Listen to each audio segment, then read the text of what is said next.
हमने एक ऐसे अनोखे ग्रह की खोज की है जहां कठोर मौसम है, जहां अनजान नजारे हैं और जहां हमेशा कुछ न कुछ अजीब घटता रहता है। यह ब्रह्मांड का सबसे अद्भुत ग्रह है और यह ग्रह है हमारी धरती। हमने इसके रहस्यों को समझना बस शुरू ही किया है।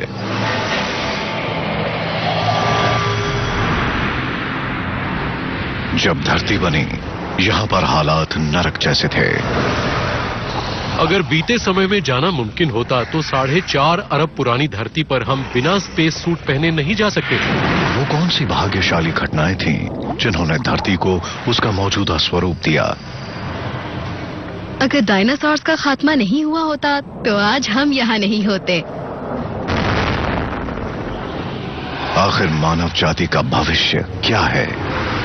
ये तो निश्चित है कि भविष्य में बड़े पैमाने पर लुप्त होने की घटना होगी, जैसा कि अतीत में भी हो चुका है। तो आखिर में धरती का क्या होगा? कुछ वैज्ञानिकों के अनुसार आखिर में धरती घूमते घूमते खौलते हुए सूरज से जा टकराएगी और उसमें समा जाएगी। आज देखेंगे पृथ्वी की रचना और उसकी तबाही।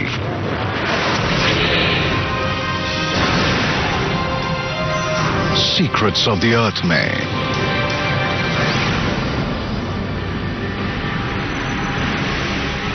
पृथ्वी को अंतरिक्ष से देखने पर यह मानना मुश्किल हो जाता है कि कभी यह ग्रह अस्तित्व में नहीं था और भविष्य में किसी दिन यह अस्तित्व में नहीं रहेगा। ग्रह भी जन्म और मृत्यु से परे नहीं है। तो धरती कैसे खत्म होगी और कैसे उसके असाधारण जन्म के कारण उसने इतने अनोखे ग्रह की शक्ल ली जहां पर जीवन के पनपने के सही हालात बन पाए। कुछ वैज्ञानिक मानते हैं कि ऐसे हालात का बनना जरूरी नहीं था। खुशकिस्मती से ऐसी कम से कम 6 जबरदस्त घटनाएं घट चुकी हैं जिन्होंने धरती को एक फलते फूलते ग्रह में बदल दिया। धरती के वर्तमान रूप के पीछे कुछ खास कुदरती तंत्र हैं और कुछ जबरदस्त घटनाएं हैं। अगर वो सब उस सिलसिले में नहीं होता जैसा हुआ तो धरती का रूप बहुत अलग होता। आज जैसा बिल्कुल नहीं होता। एक खास बात है जो सिर्फ पृथ्वी में है। यह सौर मंडल का वो इकलौता ग्रह है जहां जटिल जीवन के पनपने के लिए सही तापमान है। पर यह कैसे मुमकिन हुआ और हम इस सही स्थान पर कैसे पहुंचे? यह सिलसिला करीब 5 अरब साल पहले शुरू हुआ जब गैस और धूल को ग्रेविटी ने एकजुट किया।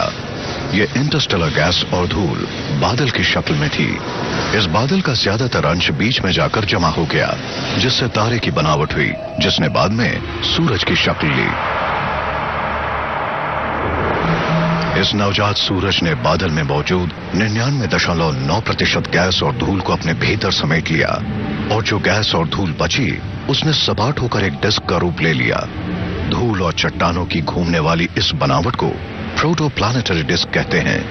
हो सकता है शुरुआत में घूमने की प्रक्रिया धीमी रही हो, पर जैसे जैसे इस डिस्क का घनापन बढ़ता गया तो कंजर्वेशन ऑफ एंगुलर मोमेंटम की वजह से इसकी रफ्तार भी बढ़ती गई। लगातार चक्कर लगाने की वजह से ये डिस्क समतल होने लगी और फिर आखिर में सभी ग्रह लगभग एक ही सतह पर चक्कर लगाने लगे।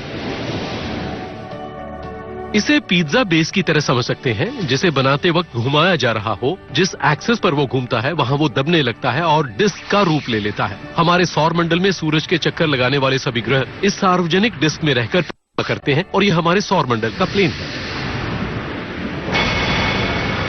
उनमें से ग्रह एक बहुत ही विशेष क्षेत्र में जन्म लेता है और वो ग्रह है हमारी धरती। और उसके इस क्षेत्र में जन्म लेने की घटना उन 6 भाग्यशाली घटनाओं में से पहली वाली है जिनसे भविष्य में ये एक बेहद अनोखा ग्रह बनेगा। धरती सूरज से बिल्कुल सही फासले पर थी जिससे पानी अपने तरल रूप में रह सका। ये बहुत ही अहम बात है। धरती समंदर से ढकी हुई है। इस तरल पानी की वजह से ही यहाँ जीवन संभव हो पाया।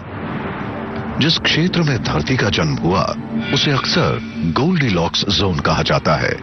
इस क्षेत्र में होने के कारण धरती ना ज्यादा गर्म है और ना ज्यादा ठंडी, जैसा कि गोल्डीलॉक्स और 3 भालों वाली कहानी में है। धरती पर सही तापमान होने की वजह से ही पानी तरल रूप में रह पाता है, जिससे मेटाबॉलिज्म संभव हो पाता है। वीनस रहने लायक क्षेत्र के भीतरी किनारे पर है, पर वहाँ सूरज का प्रकाश इतना तेज है कि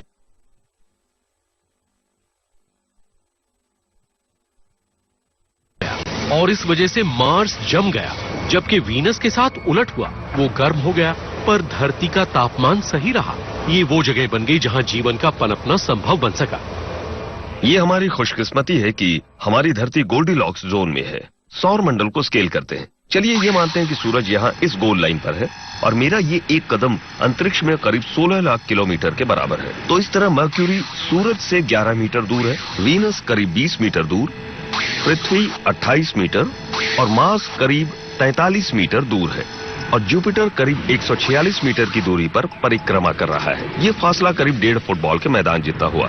सैटर्न करीब 275 मीटर दूर है, करीब 3 फुटबॉल के मैदान जितना, और यूरेनस करीब 550 मीटर दूर है, करीब 6 फुटबॉल के मैदान जितना। अगला ग्रह है नेपच्यून, वो करीब 800 मीटर दूर है। गोल्डीलॉक्स जोन करीब 23 मीटर का वो क्षेत्र है जो वीनस और मार्स के बीच है। वो हमारे सौर मंडल का एक बहुत छोटा सा भाग है। पृथ्वी इस भाग के 1/3 हिस्से में मौजूद है। इस खास क्षेत्र में होना हमारा सौभाग्य है। पर जीवन को संभव बनाने के लिए किसी ग्रह में एक और चीज बेहद जरूरी है, एक स्थिर भरोसेमंद वातावरण। पर किसी ग्रह में स्थिरता कैसे आती है,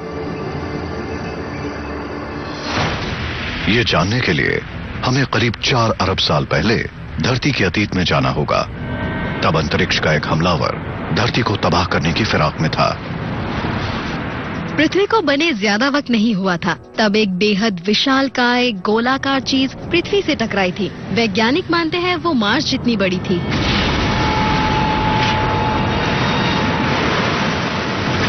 पर वास्तव में ये तबाही न होकर पृथ्वी पर होने वाली दूसरी भाग्यशाली घटना थी। मार्स के आकार वाली इस गोलाकार चीज के टकराव ने हल्के पदार्थों के बने सतह के टुकड़ों को अंतरिक्ष में बिखेर दिया। इन टुकड़ों ने धरती के चारों ओर फैलकर एक विशाल छल्ले का रूप ले लिया। हल्के पदार्थों के बने इस छल्ले से आखिरकार चंद्रमा की बनावट हुई। अगर वो टकराव ना हुआ होता तो आज हम भी ना होते। इस अनोखे ढंग से जन्म लेने के कारण पृथ्वी का चंद्रमा ग्रह के आकार की तुलना में बहुत बड़ा है। फलस्वरूप चंद्रमा की ग्रेविटी इतनी तेज है कि वो धरती को उसकी ऑर्बिट से डगमगाने नहीं देगी। घूमते वक्त धरती का अपनी एक्सेस यानी धुरी पर झुकाव होता है और घूमते वक्त धरती काफी डगमगा सकती थी, पर चंद्रमा की वजह से ऐसा नहीं होता क्योंकि वो स्थिरता प्रदान करता है। ये हमारी मौसम प्रणाली, जलवायु और वातावरण से जुड़े अन्य पहलुओं के लिए बहुत अहम है, क्योंकि इन्हीं की वजह से धरती पर जीवन संभव हो पाया।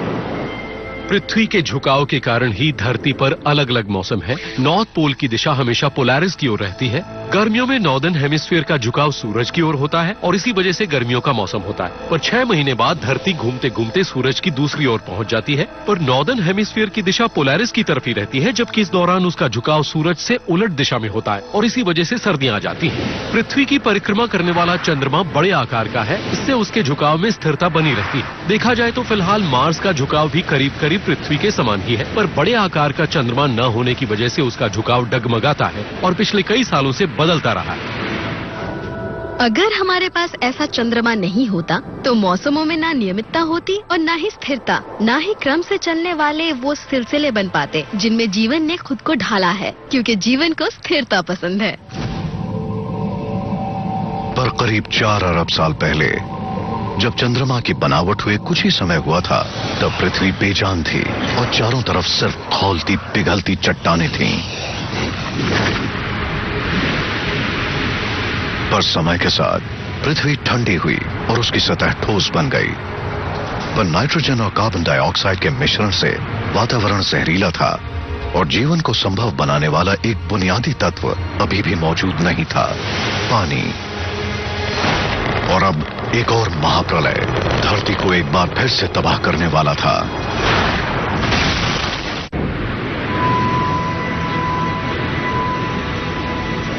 ग्रहों को देखकर लगता है कि वो जीवन और मृत्यु से परे हैं, पर वो भी हमारी तरह जन्म लेते हैं और खत्म होते हैं। लगभग 4 अरब साल पहले एक विनाशकारी टकराव से पृथ्वी को एक नया जन्म मिला। इस टकराव ने पृथ्वी को तबाह करने की बजाय चंद्रमा की बनावट की। ये बनावट आगे चलकर मौसमों में स्थिरता पैदा करने वाली थी। पानी के बिना जीवन संभव नहीं है, पर आखिर धरती को पानी कहां से मिलेगा?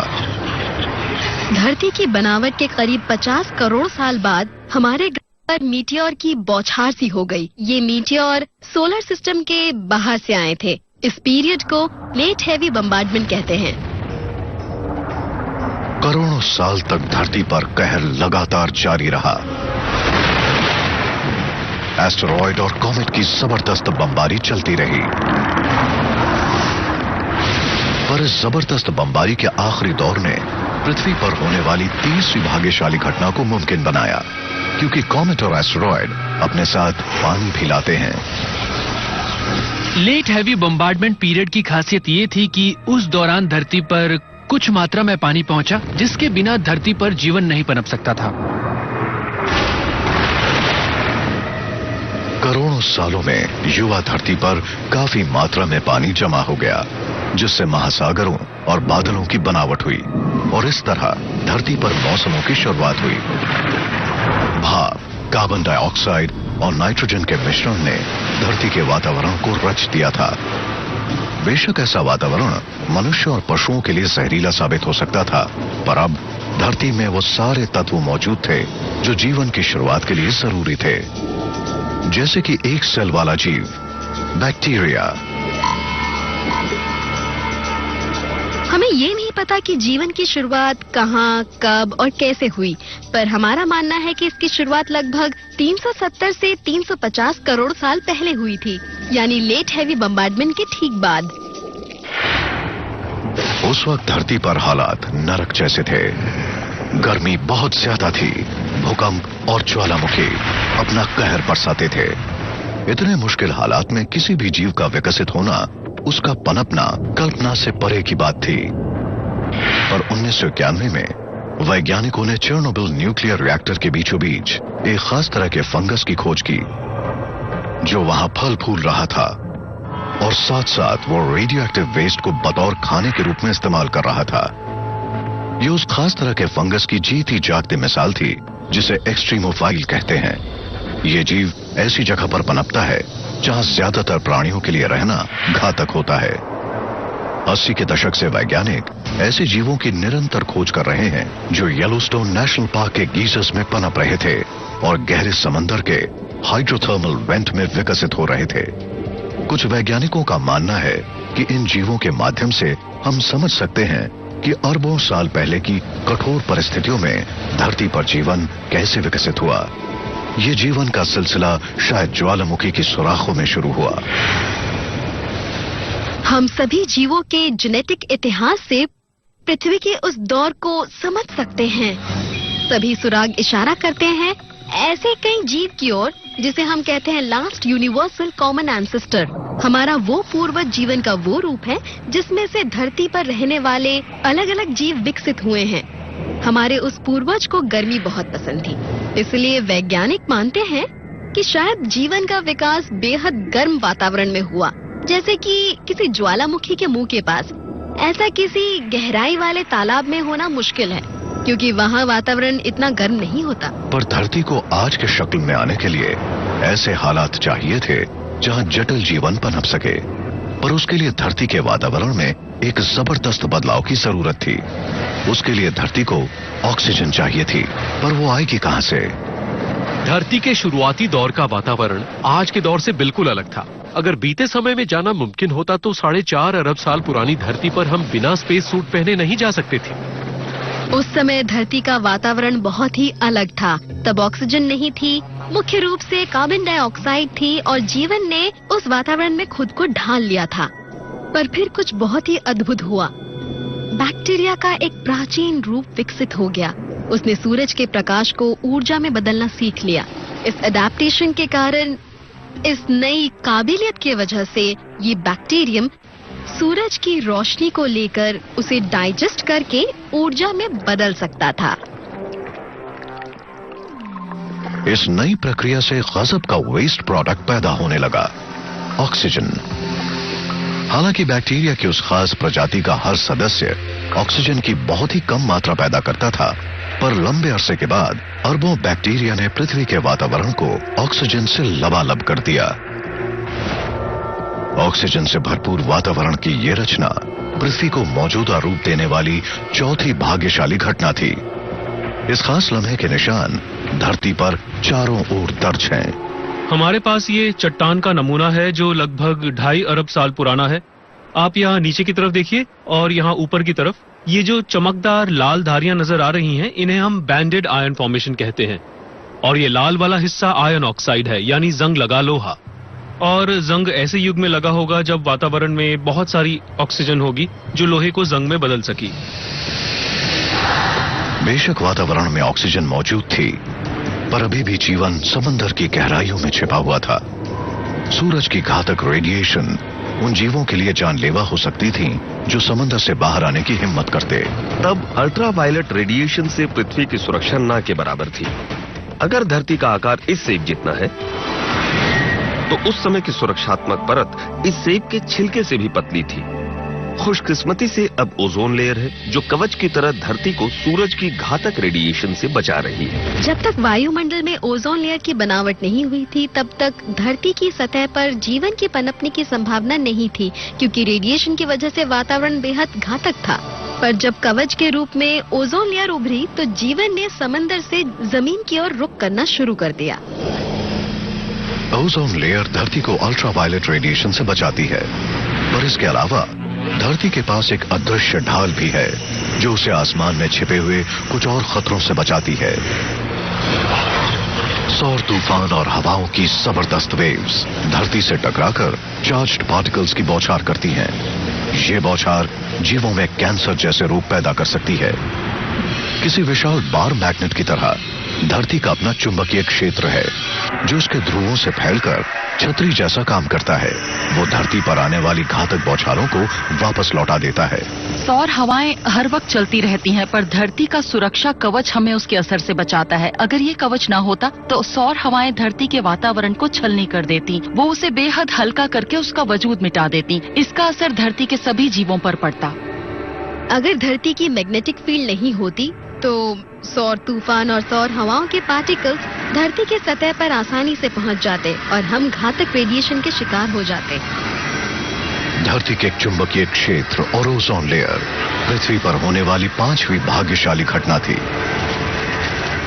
पर विकास का सफर हमेशा आसान नहीं होता। देखा जाए तो जीवन की कहानी मृत्यु की कहानी भी है।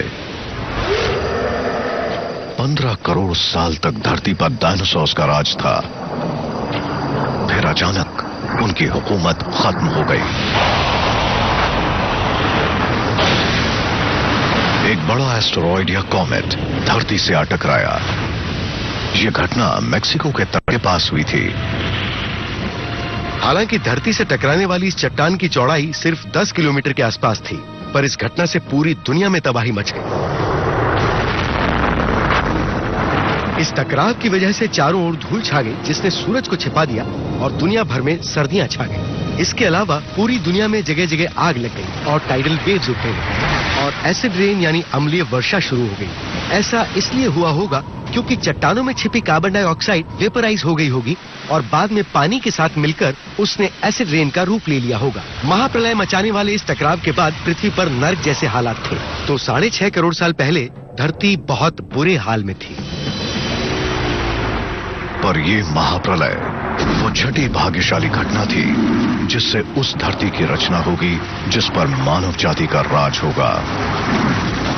डायनासोर्स का राज खत्म होते ही प्राणियों के एक नए समूह को अपना जोर दिखाने का मौका मिला। ये थे मैमल्स यानी स्तनधारी जीव। अगर डायनासोर्स का खात्मा नहीं होता तो आज हम यहाँ नहीं होते। ये जीव चुचुंदर से भी छोटे थे। आगे चलकर इन जीवों की प्रजाति विकसित हुई और इसने हजारों तरह के स्तनधारियों का रूप ले लिया, जिसमें इंसान भी शामिल थे जो एक दिन इस ग्रह पर राज करेंगे। इंसान को धरती पर बसे करीब 2 लाख साल हो चुके हैं। जिन भाग्यशाली घटनाओं का सिलसिला हमें यहां तक ले आया, जरूरी नहीं कि आगे भी वैसा ही कुछ हो। आखिर मानव जाति की हुकूमत कब तक चलेगी? क्या मानव जाति के साथ भी वैसा ही कुछ हो सकता है जैसा डायनासोर्स के साथ हुआ?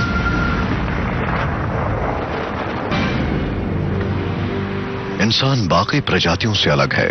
वो सिर्फ ऐसे ग्रह पर विकसित हो सकता है जहां पर हालात एकदम सही हों, जहां का तापमान पानी को तरल बनाए रखे, जहां एक बड़ा चंद्रमा ग्रह की ऑर्बिट को स्थिर रखे और जहां का सुरक्षा कवच उसे घातक रेडिएशन से बचाए रखे। पर जिन हालात की वजह से मानव जाति पनप सकी, क्या वो हमेशा ऐसे ही बने रहेंगे? ऐसे बहुत सारे तरीके हैं जिससे हम खुद को तबाह कर सकते हैं। ये परमाणु संबंधी तबाही हो सकती है, या फिर ये कोई जैविक या रासायनिक युद्ध हो सकता है, या फिर कोई ऐसा फ्लू या प्लेग हो सकता है जिससे धरती पर फैलने से रोकना शायद इतना आसान ना हो, जिसके खिलाफ मानव जाति कोई ठोस कदम नहीं उठा सकती। अगर मानव जाति ने अपने अस्तित्व के लिए कोई बड़ा खतरा पैदा किया है तो वो है जरूरत से ज्यादा आबादी। ऐसा ही चलता रहा तो वो दिन दूर नहीं जब धरती पर मानव जाति जिंदा ही नहीं रह पाएगी। अगर इंसान खुद अपने पैरों पर कुल्हाड़ी ना भी मारे तब भी उसका विनाश निश्चित है। ऐसी कई कुदरती घटनाएं मुमकिन हैं जिनके कारण ज्यादातर प्रजातियां लुप्त हो सकती हैं। मिसाल के तौर पर जबरदस्त ज्वालामुखी फूटने से ऐसा संभव है कि सूरज की रोशनी धरती के वातावरण में घुस ही ना पाए, जिससे पूरी धरती का तापमान बेहद कम हो जाए और हम आइस एज में पहुंच जाएं। हमारी धरती पर एस्टेरॉयड या कॉमेट से टकराव होने का खतरा हमेशा बना रहता है। अगर ऐसा हुआ तो जीवों की ज्यादातर प्रजातियां मिट जाएंगी। और अगर इस एस्टेरॉयड या कॉमेट की चौड़ाई 16 किलोमीटर या उससे ज्यादा हुई तो धरती पर तबाही का बहुत जबरदस्त सिलसिला शुरू होगा। बहुत सारी धूल हमारे वायुमंडल में चारों ओर फैल जाएगी और सूरज की रोशनी धरती तक नहीं पहुंचेगी, जिससे पेड़ पौधे खत्म हो जाएंगे। पहले शाकाहारी जीव दम तोड़ देंगे, फिर मांसाहारी जीव खत्म होंगे और बाद में ज्यादातर जीवन भी। इसके अलावा इस टकराव से पैदा होने वाली कार्बन डाइऑक्साइड पानी में घुलकर वापस धरती पर एसिड रेन के रूप में बरसेगी। इस एसिड रेन से खाद्य श्रृंखला या फूड चेन के सबसे निचले स्तर पर रहने वाली सामग्री जैसे फसल और कुछ समुद्री जीव खत्म हो जाएंगे और आखिर में धरती से लगभग 75% जीवों की आबादी खत्म हो जाएगी। धूल और राख के बादल बनेंगे और कुछ समय बाद खत्म हो जाएंगे, पर उनके असर से मौसम के पैटर्न कई दशकों के लिए बिगड़ जाएंगे। जुलाई 1994 में एक विशाल कॉमेट का टकराव जुपिटर से हुआ।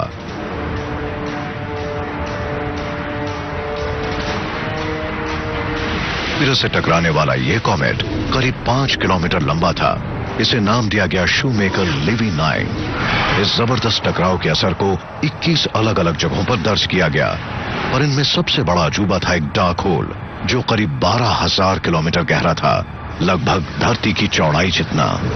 इस टकराव से करीब 60 लाख मेगाटन टीएनटी के बराबर ऊर्जा पैदा हुई, जो कि धरती के तमाम परमाणु बमों से पैदा होने वाली ऊर्जा से 600 गुना ज्यादा है। शूमेकर लिवी 9 के असर को जुपिटर जैसा विशाल ग्रह बर्दाश्त कर सकता था, पर अगर इतना बड़ा कॉमेट हमारे ग्रह से टकराता तो धरती पर अधिकतर जीवन तबाह हो जाता। किसी बड़े एस्टेरॉयड या कॉमेट के धरती से फिर से टकराने की पूरी संभावना है। ऐसा टकराव फिर जरूर होगा। सवाल तो ये है कि ये कब होगा और हम इसे रोकने के लिए कुछ कर सकते हैं या नहीं।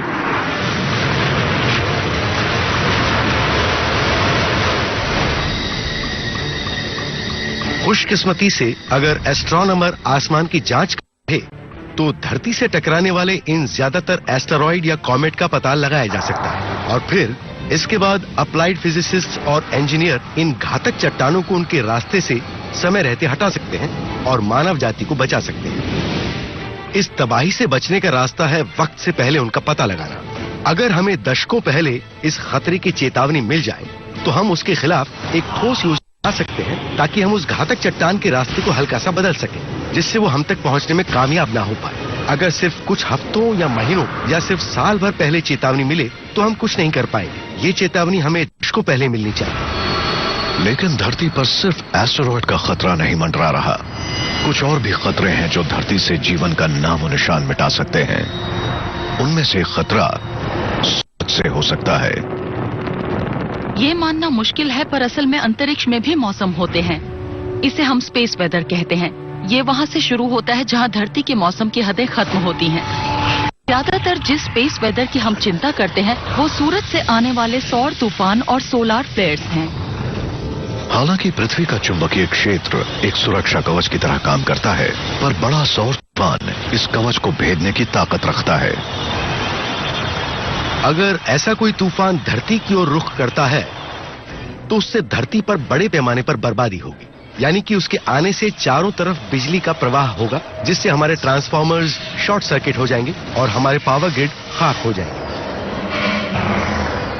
बिना बिजली के मानव सभ्यता का बुनियादी ढांचा चरमरा जाएगा और चारों ओर महामारी, अकाल और सामाजिक अराजकता फैल जाएगी। इससे मानव जाति का सफाया तो नहीं होगा, पर इससे दुनिया में भारी तबाही जरूर मचेगी। पर खतरे सूरज तक सीमित नहीं है, उसके परे भी है। कुदरत के कहर का एक ऐसा रूप है सुपरनोवा। यह किसी तारे के भयंकर विस्फोट से निकलने वाली जबरदस्त ऊर्जा है। पृथ्वी पर जीवन के इतिहास में बड़े पैमाने पर लुप्त होने की घटना के पीछे क्या कोई सुपरनोवा था? और जवाब यह है कि ऐसा होने के 50-50 चांसेस हैं। अगर 10 से 20 लाइट ईयर के फासले पर कोई तारा फटता है तो उसकी वजह से धरती पर बड़े पैमाने पर जीवन तबाह हो जाएगा, क्योंकि ऐसे विस्फोट से ओजोन लेयर बर्बाद हो जाएगी और सूरज से निकलने वाली अल्ट्रावायलेट रेडिएशन से धरती पर मौत का तांडव मच जाएगा। तो 10 लाइट ईयर के फासले पर तारे का फटना यानी बुरी खबर। पिछले कुछ सालों में कुछ वैज्ञानिकों ने अनुमान लगाया है कि धरती को इससे भी बड़ा खतरा है, गैमा रे बर्स्ट से।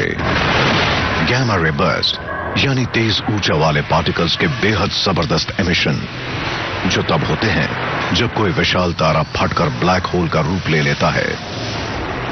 पूरे ब्रह्मांड में ये ऊर्जा के सबसे जबरदस्त विस्फोट हैं। ये किसी विशाल सुपरनोवा से हजारों गुना बड़े होते हैं। गामा रे बर्स्ट किसी भी तारे का बहुत ही जबरदस्त विस्फोट है। इससे पैदा होने वाली ऊर्जा विपरीत दिशा में जाने वाले 2 तंग बीमों ब्रह्मांड में प्रसारित हो जाती है। तो अगर धरती इनमें से किसी भी बीम के रास्ते में आ जाती है तो बड़े पैमाने पर जीवन तबाह हो सकता है, चाहे गामा रे बर्स्ट हजारों लाइट ईयर दूर ही क्यों ना हो। इस तरह से गामा रे बर्स्ट किसी आम तारे के फटने से बहुत ज्यादा खतरनाक है, क्योंकि उस तारे को नुकसान पहुंचाने के लिए 10 से 20 लाइट ईयर के फासले पर होना चाहिए, जबकि गामा रे बर्स्ट हजारों लाइट ईयर दूर होने के बावजूद कहर ढा सकता है। अगर धरती गामा रे बर्स्ट के किसी बीम के रास्ते में आ जाती है तो उसमें मौजूद हाई एनर्जी पार्टिकल्स यानी गामा रेज हमारे वायुमंडल के ओजोन लेयर को मिटा देंगे, जिससे सूरज से आने वाला रेडिएशन हमारे वायुमंडल में दाखिल हो जाएगा और धरती पर जीवन तबाह कर देगा। गैमा रे बर्स्ट का धरती के जीवन पर आखिर क्या असर होगा? इसकी मिसाल हमें पृथ्वी के प्राचीन इतिहास में मिल सकती है। कुछ वैज्ञानिकों का मानना है कि धरती में विशाल पैमाने पर लुप्त होने की घटनाओं में सबसे बड़ी घटना के पीछे गैमा रे बर्स्ट थी। इस घटना की वजह से वो गामा रे बर्स्ट हो सकता है जो धरती से करीब 6000 लाइट ईयर के फासले पर हुआ था। 44 करोड़ साल पहले होने वाली इस घटना को ऑर्डोविशियन सिल्यूरियन एक्सटिंक्शन कहते हैं। उस समय धरती पर जीवन समुद्र और महासागरों तक सीमित था। तब मॉलस्क, शेलफिश, कोरल और ट्राइलोबाइट जैसे जीवों का बोलबाला था। सिर्फ 10 सेकंड तक चलने वाली गैमा रे बर्स्ट से धरती की 50% ओजोन लेयर तबाह हो गई, जिसके कारण सतह पर मौजूद सभी पेड़ पौधे और जीव जानलेवा अल्ट्रावायलेट रेडिएशन के शिकार हुए। वैज्ञानिकों का अनुमान है कि इस घटना की वजह से जीवन की सभी प्रजातियों में से 60% से ज्यादा का नामो निशान मिट गया होगा। अगर आज के दौर में ऐसी घटना होती है तो दुनिया भर में तबाही मच जाएगी। जो भी गैमा रेस के सीधे संपर्क में आएगा उसे खतरनाक अल्ट्रावायलेट रेडिएशन के दुष्परिणाम भोगने पड़ेंगे। धरती की ओजोन लेयर के तबाह होने से दुनिया की फूड चेन, उसकी खाद्य श्रृंखला नष्ट हो जाएगी और आखिरकार गैमा रे बर्स्ट के कारण वातावरण में ऐसे केमिकल रिएक्शंस होंगे जिससे दुनिया भर में परमाणु सर्दी छा जाएगी, फसलें बर्बाद हो जाएंगी और भूखमरी फैल जाएगी।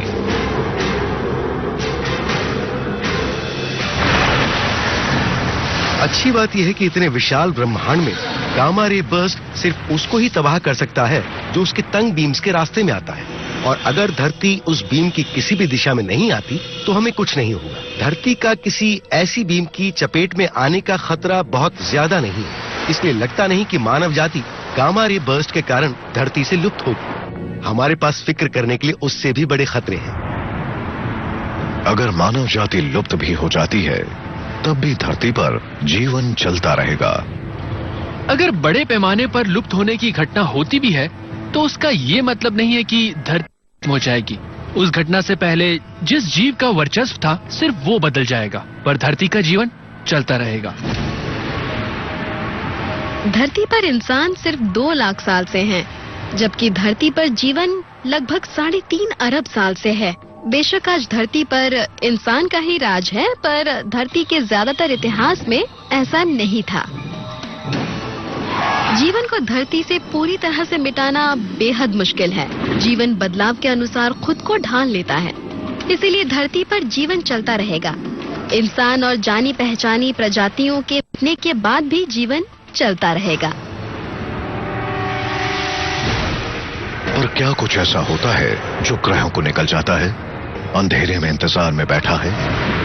क्या कुछ ऐसा जो धरती का नामो निशान मिटा सकता है? हालांकि वो बहुत विचित्र हैं, उनमें साइंस फिक्शन फिल्म वाली कुछ बात है, पर ब्लैक होल्स एक हकीकत है। और कुछ वैज्ञानिकों के अनुसार बड़े ब्लैक होल किसी ग्रह को भी निकल सकते हैं। ब्लैक होल एक ऐसी बनावट है जिसका ग्रेविटेशनल पुल इतना जबरदस्त होता है कि प्रकाश भी उसके खिंचाव से नहीं बच सकता। ब्लैक होल का केंद्र इतना छोटा और इतना घना होता है कि हम कल्पना भी नहीं कर सकते। कोई ग्रह हो या फिर कोई और चीज, जो भी उसके पास जाता है, ब्लैक होल उसे अपने अंदर खींच लेता है और वो उसमें गायब हो जाता है। अगर कहीं से कोई ब्लैक होल हमारे सौर मंडल में प्रवेश कर जाए तो ग्रेविटी के उसके जबरदस्त धरती पर तबाही मच जाएगी। भयानक भूकंप आने लगेंगे और बड़े बड़े ज्वालामुखी फूटने लगेंगे।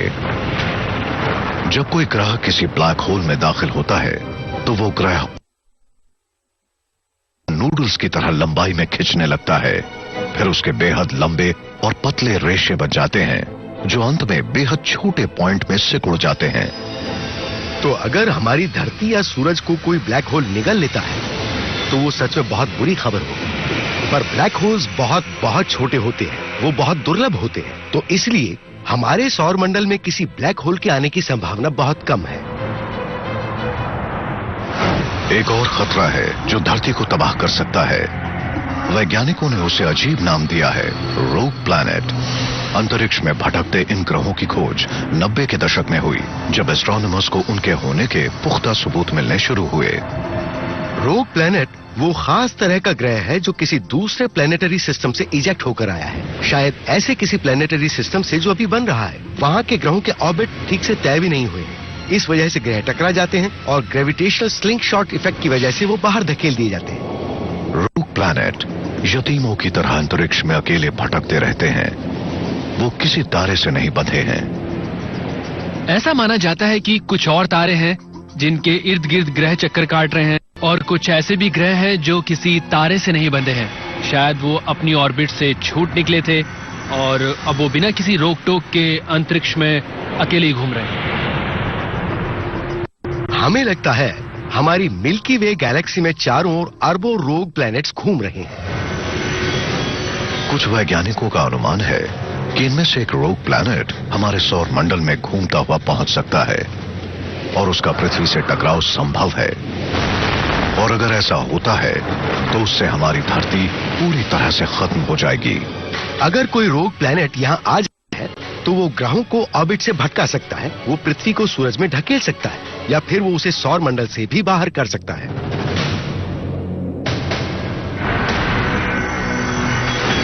मिल्की वे गैलेक्सी में अंतरिक्ष लगभग खाली है। सूरज जो धरती के आकार से 100 गुना बड़ा है, अगर उसे इस फुल स्टॉप जितना छोटा समझा जाए तो फिर सबसे करीब का तारा लगभग 15 किलोमीटर दूर होगा और किसी रोग प्लैनेट की दूरी उससे भी कहीं ज्यादा होगी। किसी रोग प्लैनेट का हमारे सौर मंडल में से गुजरना नामुमकिन नहीं है। पर ऐसा होने की संभावना बहुत कम है। पिछले कुछ सालों में एस्ट्रोनॉमर्स को रोग स्टार्स के होने के सबूत मिले हैं। ये तारे अंतरिक्ष में इतनी तेजी से आगे बढ़ रहे हैं, गैलेक्सी की ग्रेविटी का उन पर कोई असर नहीं होता। अगर हमारा टकराव किसी रोग स्टार से होता है तो उससे हमारा पूरा सौर मंडल तबाह हो सकता है। खुशकिस्मती जो तेज रफ्तार वाले रोग स्टार अब तक खोजे गए हैं, उनमें से सबसे करीब धरती से 42,000 लाइट ईयर्स दूर है। पर धरती का सामना एस्ट्रॉइड, गैमा रे बर्स्ट, रोग प्लैनेट या रोग स्टार से टल भी गया, तब भी ये तो तय है कि एक दिन ये धरती खत्म जरूर होगी। मान लेते हैं कि हम एस्टेरॉइड्स के टकराव को रोक सकते हैं और प्राकृतिक आपदाओं को टाल सकते हैं, पर इतना जान लीजिए कि एक बात है जिसकी हमें फिक्र करनी पड़ेगी, वो ये कि 1 या 2 अरब साल के अंदर धरती के महासागर इवेपोरेट होकर सूख जाए, क्योंकि सूरज धीरे धीरे तेज हो जाएगा, उसकी गर्मी बढ़ जाएगी, इससे पृथ्वी भी गर्म हो जाएगी और पृथ्वी की सतह पर पानी नहीं रहेगा, तो हमारा जीवित रहना बहुत ज्यादा मुश्किल हो जाएगा। सुदूर भविष्य में सूरज का भी अंत होगा, हमारा सौर मंडल और धरती खत्म हो जाएंगे। उन आखिरी लम्हों का वो अद्भुत नजारा कैसा होगा? धरती मौत को गले कैसे लगाएगी? धमाके के साथ या फिर खामोशी से? पृथ्वी इसलिए इतनी अनोखी है क्योंकि इस ग्रह में जीवन पनप सकता है। कई मायनों में हमारा पूरा ग्रह एक जीवित चीज की तरह है, पर जिस चीज में जीवन है उसकी मृत्यु तो निश्चित है। पृथ्वी उन विनाशकारी घटनाओं से बच सकती है जो चारों ओर तबाही मचाने की ताकत रखती हैं, पर अंत में उसे सूरज और तमाम सौर मंडल के साथ साथ मिट जाना होगा।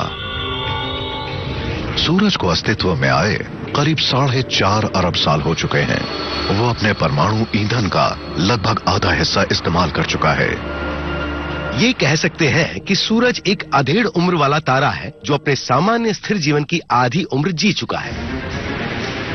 लगभग 5 अरब साल के अंदर सूरज एक लाल रेड जायंट का रूप ले लेगा। उसका तेज बहुत ज्यादा बढ़ जाएगा, उसकी चमक बढ़ेगी, आकार भी बढ़ेगा, और ऐसा होने के बाद वो सबसे पहले को निकलेगा, उसके बाद वीनस और शायद उसके बाद धरती को भी। कुछ वैज्ञानिकों के अनुसार आखिर में धरती घूमते घूमते उबलते हुए सूरज से जा टकराएगी और उसमें समाकर खाक हो जाएगी।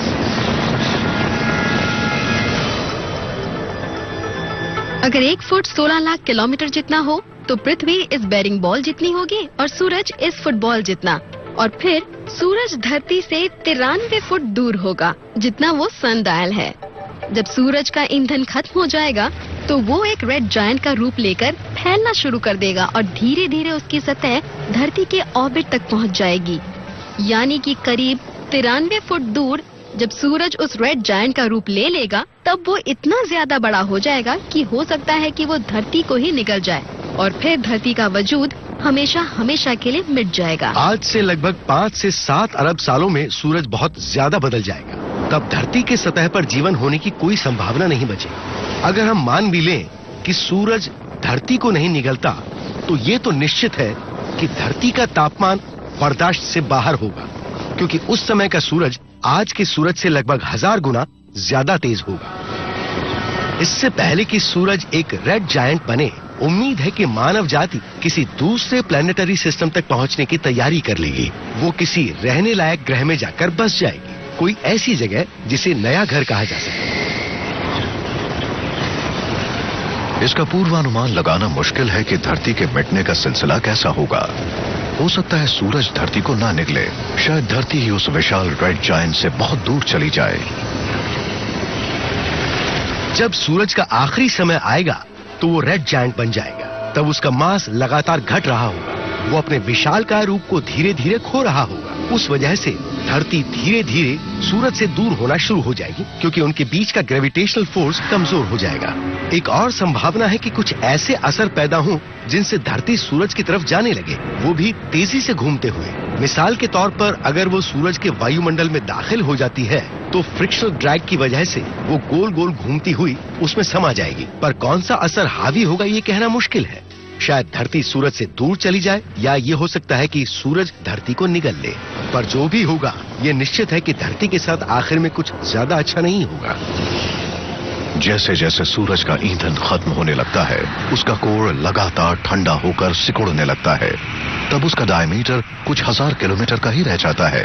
अब वो व्हाइट ड्वार्फ बन गया है। व्हाइट ड्वार्फ बन जाने के बाद सूरज का आकार बहुत ही छोटा होगा, लगभग पृथ्वी जितना, पर तुलना में उसका मास बहुत ही ज्यादा होगा, धरती से लगभग 2 लाख गुना ज्यादा। मतलब व्हाइट ड्वार्फ बहुत ज्यादा घना होगा। उसके जरा से टुकड़े का वजन कई टन होगा। सिर्फ सूरज का गर्म कोर ही बाकी बचेगा और पृथ्वी का ज्यादा कुछ नहीं बचेगा। बुरी तरह से जलने के बाद अब पृथ्वी बस पत्थर का एक टुकड़ा ही होगी। और इस तरह आखिर में धरती उन सभी भाग्यशाली घटनाओं का इस्तेमाल कर चुकी होगी। हालांकि धरती का भविष्य अंधकार में लग रहा हो, पर ऐसा होने में अभी बहुत बहुत देर है।